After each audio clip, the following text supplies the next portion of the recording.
Welcome back, you gorgeous weirdos. Good morning, good afternoon, good evening. I'm so glad you're here. I cannot believe it is almost Christmas and New Year's. Like, where did this year even go?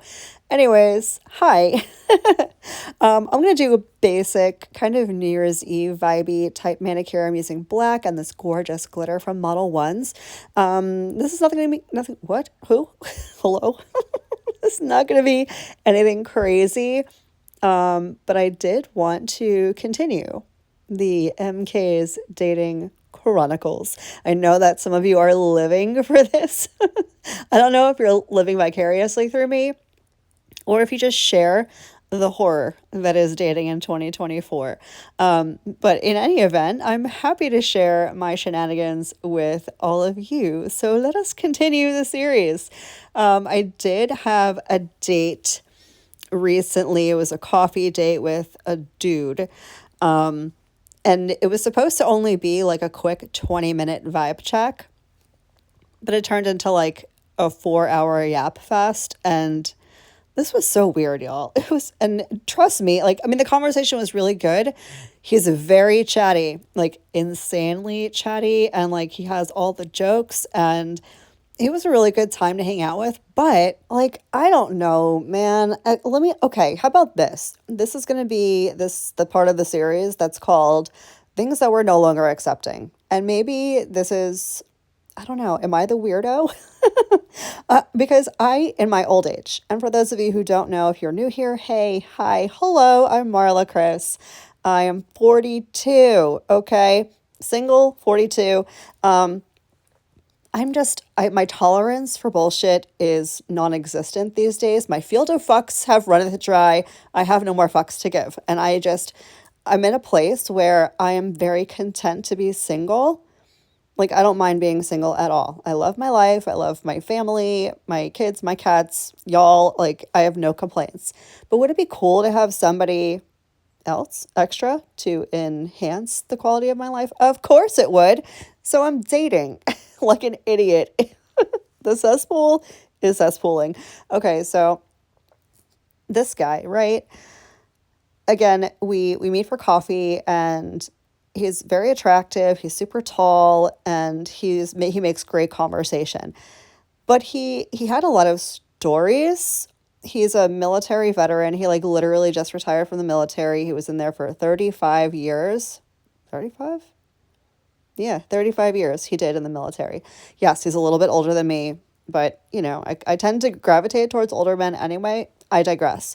So he was telling me like all the stories and I'm listening because they're genuinely interesting, but I can count on one hand how many questions this man asked me about myself.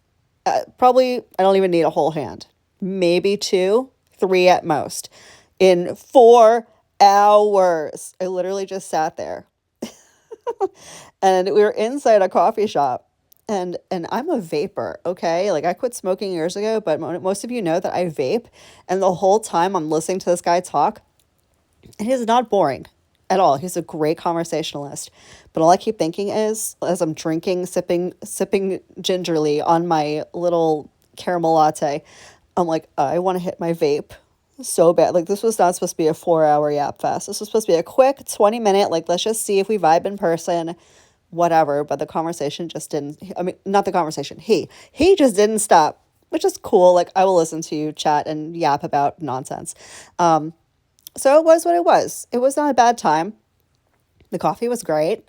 The stories were entertaining for the most part. And so after our yap fest, we go our separate ways. He didn't try to kiss me, which I appreciate. I generally don't like kissing on a first date. I don't know. I just go on a lot of first dates and that's a lot of mouth. So I try not to, unless like the vibe is really there. So he didn't try to kiss me. We hugged it out and it was good. And, you know, he texted me later on that night and we didn't talk a whole lot. Like, I'm really trying to not do attachment dating. I don't know if y'all know what that means. Probably not. I don't know. Maybe.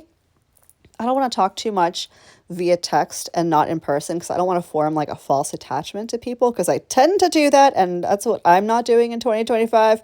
I'm not doing attachment dating. in person. I don't mind getting attached in person and gradually like, taking an interest in them, but I'm not trying to do that via text because that's not who people are, right? You could be anyone via text. Anyway, he texts me later on that night just to say, he had a great time and whatever, whatever. And I'm like, cool, cool, cool. Me too. The next day, he texts me again, but it was very casual, like friend vibes. But like it's very weird, okay? Like 1 minute it's total friend vibes, and then the next minute he seems into me. So the mixed messages, another thing we are leaving in 2024. We're not doing this in 2025. Like, be clear with your intention or leave me the fuck alone. But the kicker was, and again, maybe I'm the weirdo, maybe I'm just doing too much, but he called me and we yapped on the phone for like 20 minutes or so, nothing crazy. He was on his way home from somewhere, so he just called me while he was in his car. And it was fine. Like, we had good conversation again because he is a yapper, y'all. And he's like, all right, I'm going to go inside, hang with my kids, and I'll give you a call tomorrow. And I'm like, bet, have a good night. Talk to you tomorrow. Well, tomorrow came and went, and the man did not call me. Now, I understand life happens. I totally get it. But then he texted me not that day, the following day, and didn't say anything about not calling me. And I'm like, bro, come on. Like, at least it's the do what you say you're going to do for me. If you're going to tell me you're going to do something, you better do it, because if you don't, and I don't care how small it is or how major it is, doesn't matter. If you don't do what you say you're going to do, I'm no longer interested.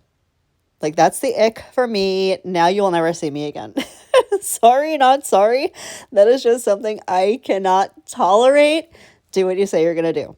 Or at least if something came up, hey, I'm sorry I didn't get a chance to call you yesterday, yada, yada happened. Like, okay, cool. I understand shit happens. I have my own life. I have my own kids, my own situations. Totally understand. But at least acknowledge the fact that you said you're going to do something and then you didn't.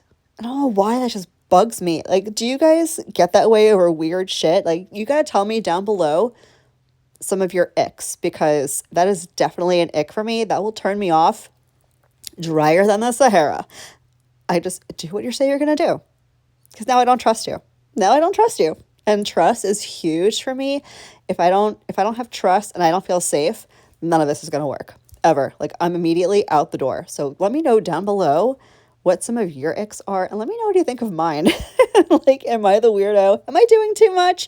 I don't know. I feel like I asked that question a lot lately. Like, am I the asshole? And I don't know. I might be. I really don't care, though, at this point. Like, if I'm an asshole, I will wear that title proudly. I don't mind being an asshole. Again, if you saw my, am I the asshole? For when I broke up with the last guy I was dating and together with, I really don't care. I'd rather protect my peace, because my peace is so valuable to me at this point. Like, if I don't have my peace and my tranquility and my just mental calmness, I don't want it. I don't want it. Does that mean I'm going to be single forever? Maybe. I don't know. I don't care. I have my kids and my cats. Will my kids leave me eventually? Of course they will. Will my cats eventually cease to exist? Of course they will. Then I'll just get replacement cats. And then eventually maybe I'll have grandbabies that I can steal. I don't know. I haven't figured out the logistics of it yet. It's too soon to tell. But this is what I'm not going to do in 2025. I'm not going to deal with people, with other humans that come into my life and either stress me out because I can't trust them, or simply disturb my peace. Like, that's not going to happen anymore. Absolutely not. No, thank you. No, thank you. While I get the top coat on these nails, let me tell you about the next episode of MK's Dating Chronicles. I have been seeing on the apps, right? The dating apps. I've been seeing so many bios that have me like, does this work for you? Has this worked for you? Because this bio is appalling. So I figured I would pick some of my faves and we could roast them together. Would that be fun for you? Because it's going to be fun for me. I have a few that I've picked out already. I will be shopping for more over the next couple of days. So the next installment's going to be something. I'm excited about it. If you are too, let me know down below. And if you have any crazy dating stories that you want to share, send them my way. I'd be happy to share them in a video if you want. Everything is always anonymous. I mean, y'all know I don't give out names or personal information.